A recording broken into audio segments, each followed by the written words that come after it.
Bonjour tout le monde, je suis ravie de vous retrouver pour cette nouvelle vidéo qui va être un petit book haul, oui un tout petit d'ailleurs, la vidéo va être plutôt courte, c'est pas plus mal, un peu de temps en temps. Donc je vais vous parler de mes achats de cet été, donc juillet et août, et j'ai été extrêmement raisonnable cet été. J'ai fait quelques achats en août, 5 pour être exact, et un seul, non en juillet pardon, et un seul en août. Donc vous voyez, je n'ai que 6 romans, enfin 6 bouquins à vous présenter. Je dis pas roman parce qu'il y a un roman graphique, enfin une BD dans le lot. Donc voilà, j'en ai que 6 à vous présenter. Ça va aller plutôt vite et c'est tant mieux. Je commence tout de suite avec donc mes achats de juillet.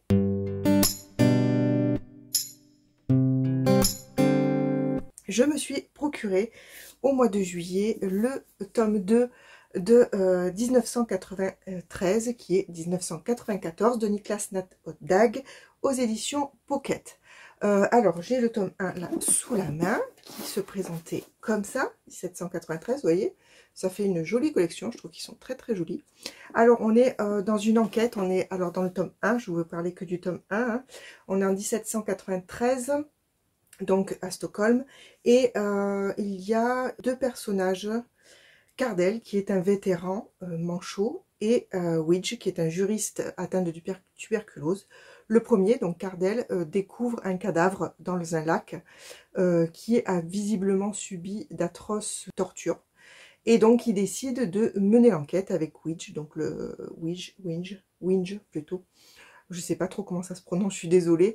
Le juriste, pour pouvoir découvrir ce qui est arrivé à cette personne, sachant qu'en plus la police s'en moque un peu, ils ont autre chose à faire et du coup voilà, ils ont envie de rendre justice à cet homme qui apparemment est mort dans d'atroces souffrances. Voilà, donc c'est des romans, donc le tome 2 où on retrouve Cardell dans une nouvelle enquête et Winge dans une nouvelle enquête, et en fait c'est du roman policier, hein, c'est du polar. En fait il y a des, c'est pas très angoissant, mais il y a des scènes plutôt qui peuvent soulever le cœur, hein, qui sont quand même un peu, voilà, faut avoir le cœur bien accroché. Je sais que moi c'est compliqué, mais je l'ai lu en lecture commune avec Jérôme du compte GG Booking sur Insta, et c'est vrai que le lire en commun, enfin à deux, ça a été beaucoup plus simple que seule. Mais même, je sais pas s'il n'y avait pas une autre personne avec nous. J'espère que je dis pas de bêtises. Je vérifierai, je vous mettrai en bas. Et du coup, voilà, ça a été quand même plus simple à lire. Et puis, je me rends compte qu'avec le temps, je supporte un petit peu mieux ce genre de roman. Voilà, donc j'ai agrandi cette collection. Ensuite, je me suis trouvée en occasion un roman que j'avais très très envie de lire depuis très longtemps, qui est très connu, qui est presque un classique on va dire, puisque c'est La couleur des sentiments de Catherine Stockett. Là j'ai la version Babel, qui est très jolie, enfin je trouve qu'elle est très très sympa. Je pensais pas que c'était un livre qui était aussi gros, enfin tout est relatif, hein, mais il fait quand même 600, un tout petit peu plus de 600 pages.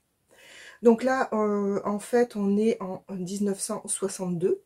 C'est les Noirs font le ménage, le repas et élèvent les enfants pour les Blancs, hein. On est encore dans une période où les lois raciales font autorité. Et on est dans le Mississippi. Et en fait, on va suivre alors deux femmes de ménage noires, Minnie et Ebeline, si j'ai bien compris, qui vont aider une jeune bourgeoise blanche à retrouver la personne, la femme noire qui l'a élevée et qui a été renvoyée par ses parents sans raison apparente. Donc elle va tenter de la retrouver, et donc les deux femmes noires vont l'aider. Et voilà, grosso modo, l'histoire de ce que j'en sais, de ce que j'ai compris sur le résumé. Et franchement, ça me tente vraiment beaucoup. Donc j'espère pouvoir me le caser un de ces quatre.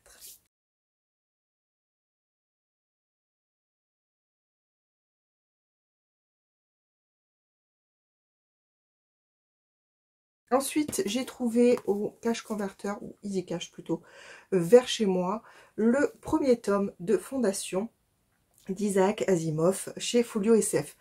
C'est un grand nom de la SF. Je suis fan de SF et pourtant je n'ai jamais lu Isaac Asimov. Donc ben, je me suis dit, comme je l'ai trouvé, j'ai trouvé ce tome 1, ben, pourquoi pas, en plus il coûtait 3 €, je me suis vraiment pas privée, pourquoi pas essayer d'entamer ce cycle. Je crois qu'il y a 7 tomes, si je dis pas de bêtises. Donc là, on est au 13e millénaire, c'est un empire qui dirige, et on suit alors l'éminent savant Harry Seldon qui invente la psychohistoire, donc qui est une science qui permet de prédire l'avenir, et il prédit que dans 3 siècles, l'empire va s'effondrer, et qu'à suite de ça, il va y avoir une ère de ténèbres de 30 000 ans, qu'il serait éventuellement possible de réduire à 1000 ans, mais du coup, il faut monter un projet, le projet Fondation, qui est chargé de rassembler toutes les connaissances humaines. Enfin, voilà, c'est de la SF pure. Je ne sais pas de quand date ce roman, mais voilà, c'est un des pionniers, donc ben, j'avais envie peut-être de tenter ma chance. Ensuite, je vais vous présenter 2 tomes 3. Alors, le premier m'a été envoyé gentiment par la maison d'édition, que je remercie sincèrement une fois encore. C'est La guerre des marionnettes d'Adam Troy Castro aux éditions Albin Michel Imaginaire. Donc je remercie sincèrement Albin Michel pour m'avoir envoyé ce roman que j'ai déjà lu. Donc je vous en reparlerai très bientôt. C'est le tome 3 de la saga d'Andrea Corte. Je vous montre le tome 1 que j'ai ressorti, qui est Émissaire des morts.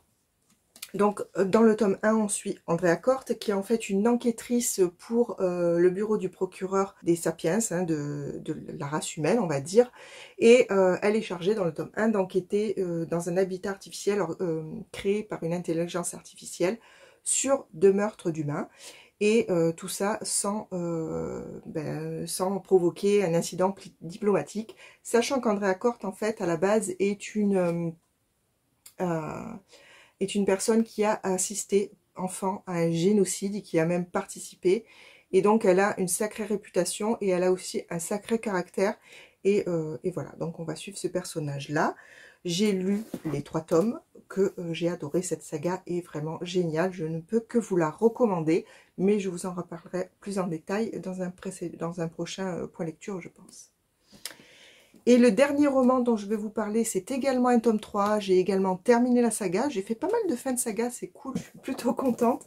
Donc c'était le tome 3 de Nevernight qui s'intitule L'Aube Obscure chez De Saxus et qui est écrit par J. Christophe. Alors, je vous en reparlerai là aussi, mais ce tome 3 a été un petit peu en dessous des 2 premiers tomes pour moi en tout cas. On y suit Mia, qui est la fille d'un révolutionnaire. La tentative de renversement du pouvoir de son père a échoué. Il a été arrêté et exécuté. Elle a évité de justesse à la mort, au massacre de sa famille en fait. Et elle va être récupérée par un ancien assassin, pardon. Et elle va se retrouver à l'Église Rouge, et qui est en fait une espèce d'école, enfin d'organisme, on va dire, qui forme des assassins et qui gère des assassins. Et donc, elle décide d'intégrer cette école dans le seul but, en fait, de venger sa famille. Voilà, en gros, sachant que Mia est une enténébrée, c'est-à-dire qu'elle a un pouvoir avec les ténèbres. Voilà, je vous en dis pas plus, c'est déjà pas mal. J'ai adoré les 2 premiers tomes de cette saga. Le 3e, un petit peu moins, même si, attention, c'est une très très bonne saga que je recommande quand même pour les fans de fantasy. Voilà. Et on va terminer, comme je vous disais, ça va être très très court cette vidéo, avec l'achat d'août.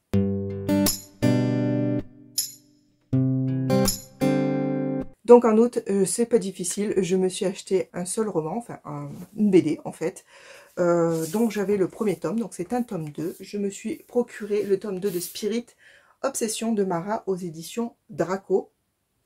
Donc là, je vous présente également le tome 1 que j'avais déjà, qui s'appelait Tunguska.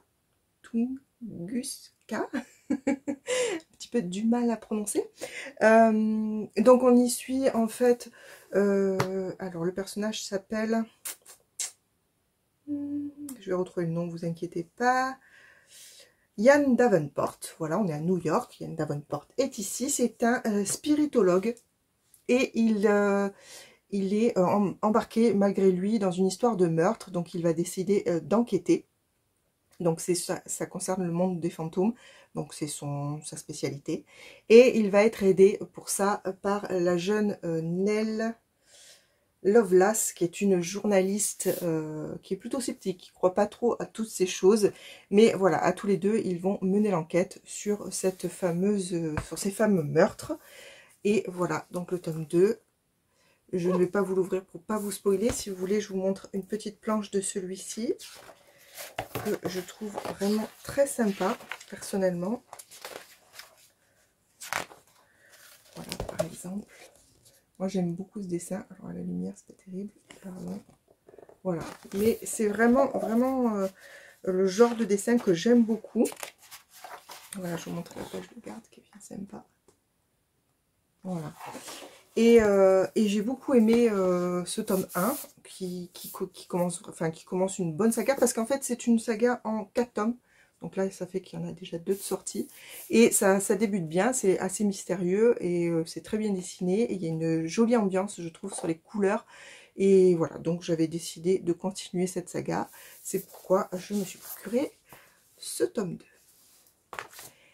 Et voilà, on en a déjà fini avec cette toute petite vidéo. Vous voyez, des fois ça arrive, je peux être raisonnable, oui, si je veux bien. Le prochain book haul concernera du coup septembre et octobre. Septembre, il y a eu un salon, puisque je suis allée aux Aventuriales, donc forcément il y en aura plus, même si pour octobre, j'ai été également très très sage. Voilà, mais j'y reviendrai le moment venu, quand je vous présenterai mon book haul, pardon, de septembre-octobre. Voilà, je m'arrête là. Je vous souhaite de passer une excellente journée ou une excellente soirée. Je vous remercie sincèrement d'avoir regardé cette vidéo jusqu'au bout. N'hésitez pas à venir me dire, bien évidemment, si vous avez lu ces romans, s'ils vous intéressent ou pas, de discuter avec moi comme d'habitude. Enfin, tout ça en commentaire sur Insta. Vous avez maintenant l'habitude. Sur ce, je vous laisse. Je vous fais plein de gros bisous. Je vous souhaite plein de belles lectures et je vous dis à très bientôt pour une prochaine vidéo. À plus!